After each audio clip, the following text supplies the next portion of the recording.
কবিতাৰ শিৰোনাম তোমাক ভাল পাইছিলোঁ চন্দা। এক কবি দীপজ্যোতি শৰ্মা ডিজে। এনে এটা দিন নাছিল যিদিনা তুমি নাছিলা মোৰ অলিন্দ নিলয়ত। কলিজাৰ আহে আহে তন্দ্ৰালো মগজুটো কুৰুকি কুৰুকি সোমাইছিল তুমি নামৰ সত্তা। আহিনৰ দুবৰিত খোজ দিলে তুমি মোক চুই গৈছিলা নিয়ৰ কণা হৈ। শেৱালি বুটলিবগৈ কোচাই আনিছিলোঁ তোমাৰ হাঁহি।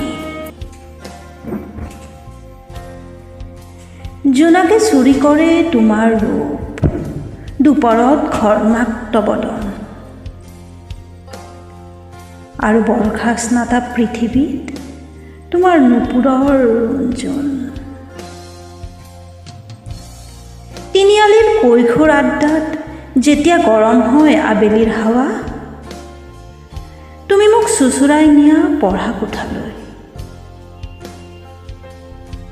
বন্ধুহঁতে চিঞৰিছিল বেটা তইহে অকলে মেট্ৰিক দিবি।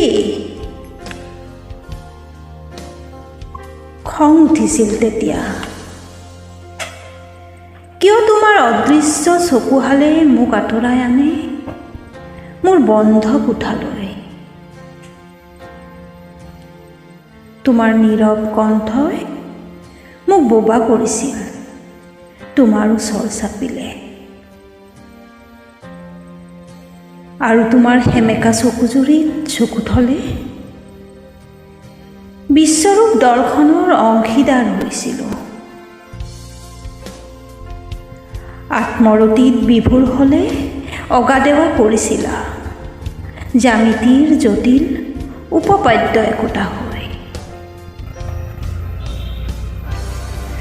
বহু ভাল পাইছিলোঁ তোমাক চন্দা, খেতিয়কে ভাল পোৱা শাওনৰ পথাৰখনৰ দৰে। ধন্যবাদ।